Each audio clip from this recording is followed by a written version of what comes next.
Hey there everyone, that sexy nerd is back again. And I'm going to Rhode Island Comic Con, everyone. So I'm going to be out for a few. So it's just a little weekend trip. But, you know, I'm excited. But right before I go, I thought I'd make these videos for you. So first, we're doing Casual Geographic, or what we're reacting to Casual Geographic. When humans become prey. Oh boy, more human dismemberment in this thing, huh? Yeah, I bet you all know some of these stories. I bet you if he mentions the Alliance of Salvo, the USS Indianapolis, there's a whole bunch of incidents that they could probably do it. So pull from, but I honestly don't know. I mean, he might even surprise me with some of these. I mean, he usually does, but I don't know. I mean, I'm honestly excited. So let's not talk about it anymore. Let's just get into the episode. And remember, please smash that like button if you want to see more sexy and nerdy content. And let's do this thing, y'all. Houses some of the most dangerous wildlife found on Earth. But what happens when one of its most feared predators starts hunting humans? In 1898, the British government decided to build a railway spanning from a port in Mombasa to Lake Victoria. The project was nicknamed the Lunatic Express, since many saw it as a massive waste of time and resources, along with being unnecessarily dangerous. So dangerous that most African natives refused to be involved in construction. So the British imported thousands of laborers from India to work on the bridge. These workers were both unfamiliar with the African brush, along with all the lethal animals in it. It wouldn't be long until several workers... But, you know, these guys grow around tigers, and, yeah, they're not used to it. Right.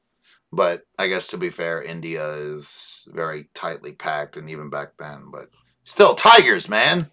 Would go missing, but at first the British government brushed them off as deserters. But as the number of missing men grew larger, soon the horrific truth would come out. A pair of maneless male lions had been attacking the unsuspecting workers and eating them. Yeah. Lions don't typically view humans as viable prey, and adult lions are actually naturally wary of humans. But lions are also incredibly adaptable, and these lions were hunting the workers like they were gazelle. While the men were working on the bridge during the day, the two lions were nowhere to be seen. It wasn't until they turned into their campsites for the night that the lions showed up. These lions would slip into the campsites undetected and drag helpless workers out of their tents to their death.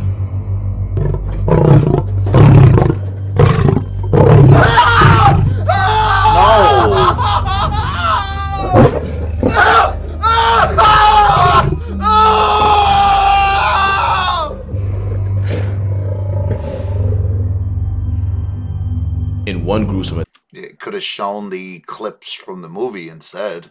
The Ghost in the Darkness. History buffs, I watch it too. Attack, one of the lions had grabbed a well-respected and powerful sick worker and ragdolled him out of his tent, while the other workers could only listen to his bone-chilling screams of agony. The next day, his fellow workers found him, and from the position he was sitting in, it appeared as though he had survived. But as the men drew closer, they realized not only was he completely lifeless, but the lions had licked the skin completely off his cheeks, which formed a grisly smile. The men tried building thorn fences called bomas to keep the lions out. They're manless. Fortunately, nobody told the men that lions can leap well over 10 feet and easily clear a boma. And as the attacks and the missing men piled up, the lions started getting more confident. At first, weeks would go by between attacks, but soon, fatal maulings would happen almost daily. And while early on, only one of the rogue males would enter the campsite at a time, soon they'd start slaughtering workers together. In one chilling incident, they had moved the site of a hospital which the lions had began targeting. They moved the hospital over a mile away and set up the new hospital as a trap for the lions. Only a day later, the lions found the new hospital and continued their carnage. The lions even appeared to have plot armor. At one point, they had succeeded in trapping one of the male lions, but when the enraged predator started tearing the trap apart, panicking sepoys opened fire and missed every shot. One shot managed to spring open the trap door, allowing the lion to slip away. And as the attacks persisted, it appeared as though the lions had gone from killing to eat to just killing. We don't know just how many lives were taken, but according to Lieutenant John Patterson, up to 135 men were lost by the time the construction and the lions were finished. And we don't know for sure what led these lions to go on a human hunting spree. One of the lions was found to have an abscess in his teeth, causing a painful infection that may have been too debilitating to hunt his usual prey, forcing him to seek out easier targets. One theory is that in the past, Arab slave trade caravans would run through Tsavo, and men that would have made no money on the market, like the old, injured, sick, or dying, would just be tossed out into the brush. It's possible that these lions of Tsavo were fed by these crimes against humanity and learned that humans as a food option is never completely off the table. The British used to be evil. In July 1945, a U.S. Navy heavy cruiser delivered uranium to the island of Tinian, USS Indianapolis, what would end up being the world's first nuclear weapon used in war, which would be dropped in Hiroshima, Japan. Japan would get its revenge when a torpedo struck the USS Indianapolis as it was en route to the Philippines. In only 12 minutes, the imposing military cruiser was underwater, along with anyone unlucky enough to escape in time. Although, considering what would happen, maybe they were the lucky ones. Because as the stranded crew floated adrift in the Philippine Gulf, they quickly realized they had a major problem. Sharks, likely oceanic whitetips, were stalking the hapless sailors. At first, the sharks and oceanic whitetips are, you know, everybody's like, oh, they're not that dangerous, but they can be very aggressive, especially when they're hungry. Simply cleaned up the casualties, feeding on the bodies of the deceased. But soon, they turned their attention to the survivors. As much as the sailors tried to float together, invariably someone would drift away from the group, and that's when the patient sharks would move in. According to survivors, the men would thrash around and scream hysterically before being pulled under. And only a short while later, a life jacket would resurface, and nothing else. And as the dehydration, intense exposure, and saltwater poisoning took its toll, some men would hallucinate that they were being rescued and would swim away from the group towards a ship that wasn't there, not realizing they were paddling towards their own death. Even worse, some of the men would become delirious and start attacking their fellow shipmates, forcing them to literally cast them off towards the sharks. This living nightmare lasted 5 days, and when salvation finally came, only 317 out of the 1,196 men could be accounted for. But the psychological torture didn't end there for some of them. This is the I don't know if you guys ever saw the movie Jaws, but this is the story. This was the story that that Quint was talking about. If you guys didn't know, I'm sure you guys know, but you know, got to do it. Captain Charles B. McVeigh would become the first captain to ever be court-martialed for losing his ship, and the reasoning was because he didn't zigzag. Even Commander Hashimoto, the guy that sunk his ship, testified that there was nothing McVeigh could have done, but it didn't matter. America had its scapegoat, and it was him. McVeigh regularly received hate mail and threats of violence from the family of the fallen. In 2000, he would be exonerated and found to have committed no wrongdoing, but not before the harassment and crippling survivor's guilt would break him. On November 6, 1968, the captain that had survived war, man-eating sharks, and dehydration took his own life while holding a toy sailor he had been given as a boy for good luck. The true monsters of this story weren't the sharks.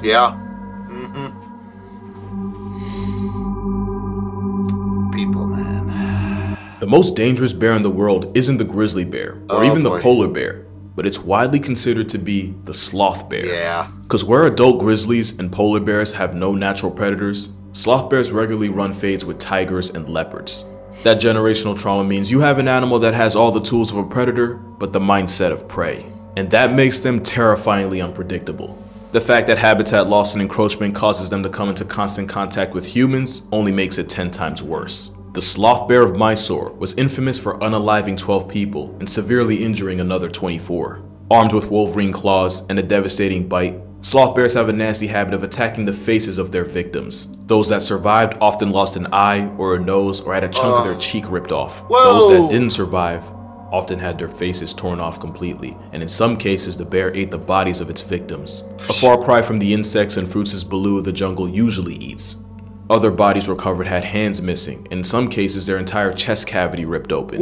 Some described the horrific injuries as being the work of an animal with the intent, but not necessarily the knowledge to kill. Kenneth Anderson had attempted to hunt the bear, while also saving a man who had been mauled to the point of sheer incapacitation. As Anderson tried carrying the man to safety, it got dark fast, which was probably why he didn't see the rock that tripped him and caused him to break his ankle. The immobilized Anderson survived the night, but the man he tried to save didn't. Anderson would be the one to put the murderous bear out of commission, but we still don't know what made this usually termite-eating bear go full Jeff Dahmer. Maybe it was revenge for a previous attack or a lost cub. Maybe everyone has a limit, and that bear hit his. You know, it makes me so happy that I don't live in Asia. The next story takes place on Ramri Island off the coast of Myanmar, which borders China, Bangladesh, and India. In 1945, the British pulled up with the intention of establishing a new air base, but first had to contend with the Japanese Imperial Army, which had already captured the island.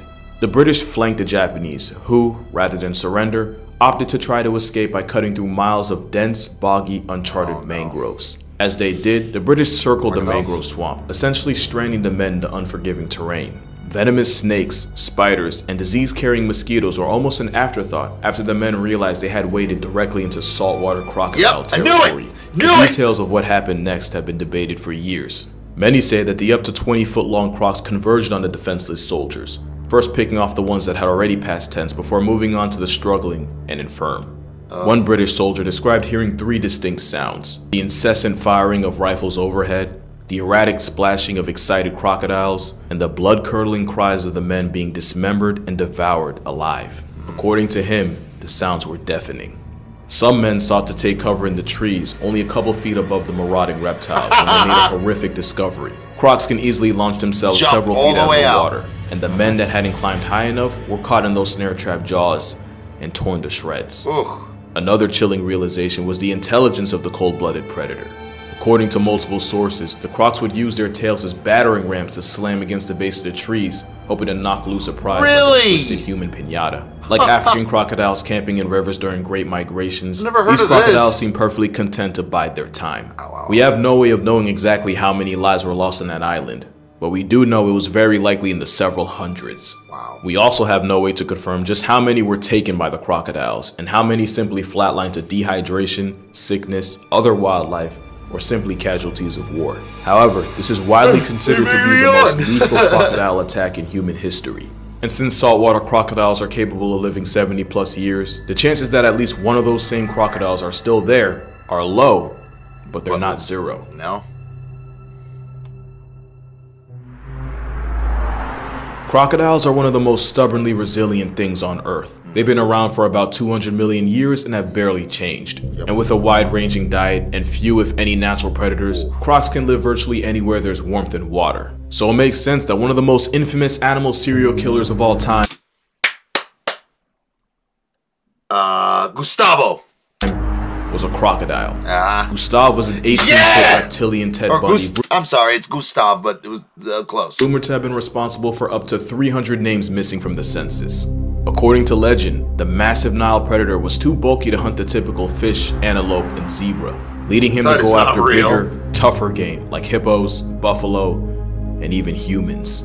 The Burundi butcher would allegedly hunt anything that came into its line of sight without prejudice. And like all crocs, his favorite method of hunting would have likely been lying in wait in the water before exploding and unleashing a 3,000-pound bite force to crush whatever was unlucky enough to get caught in its jaws, before using the infamous death roll to shred their victim into bite-sized chunks. It's likely most human casualties were adults collecting water and children playing in the shallow end, not realizing the disturbance was basically ringing the dinner bell. Gustav was also disturbingly indestructible, with several eyewitnesses describing what they swore were bullet wounds tattooed across its armored skin.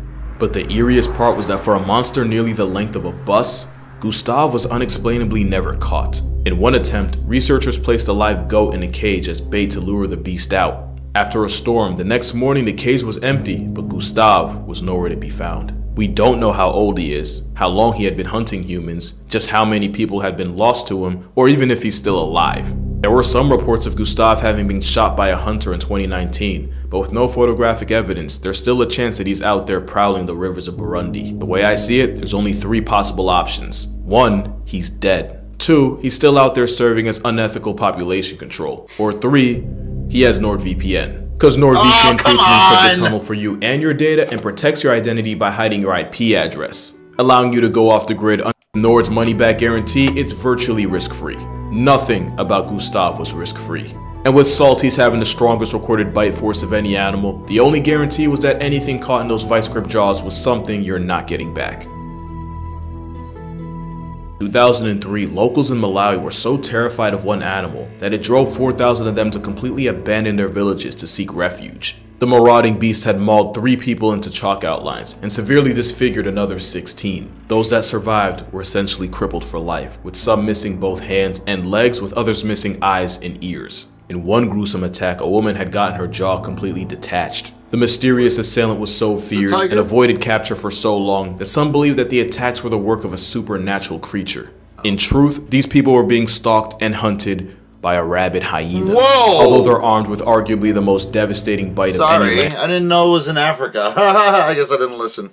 Wow. mammal. Hyenas are actually wary of humans, but as many will tell you, anything that gets rabies quickly becomes a different kind of animal. Especially when that animal has jaws strong enough to amputate an elephant. The rabid hyena terrorized the people of Malawi for weeks, but whether the actual animal responsible for the maimings was caught and killed was never confirmed. Really? Wow. Huh. Stupendous. The most infamous animal mass murderer of all time lived in Nepal in the Kumaon district of India. The Bengal tiger of Champawan was believed to be responsible for 436 less people on Earth. According to research, the carnage started in Nepal, but when hunters were called in, the tiger successfully evaded all of them. Who's this? What is this tiger? Shere Khan? I'll kill you for this.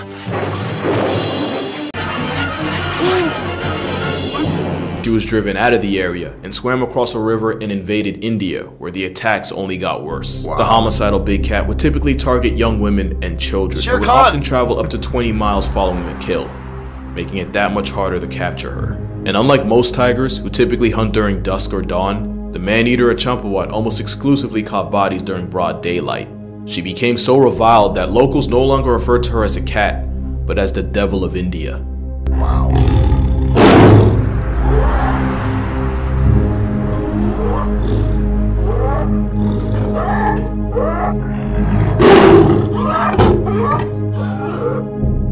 The tiger's reverberating roar paralyzed entire villages, with grown men refusing to leave their huts to go to work, lest the rampaging predator turn them into a statistic.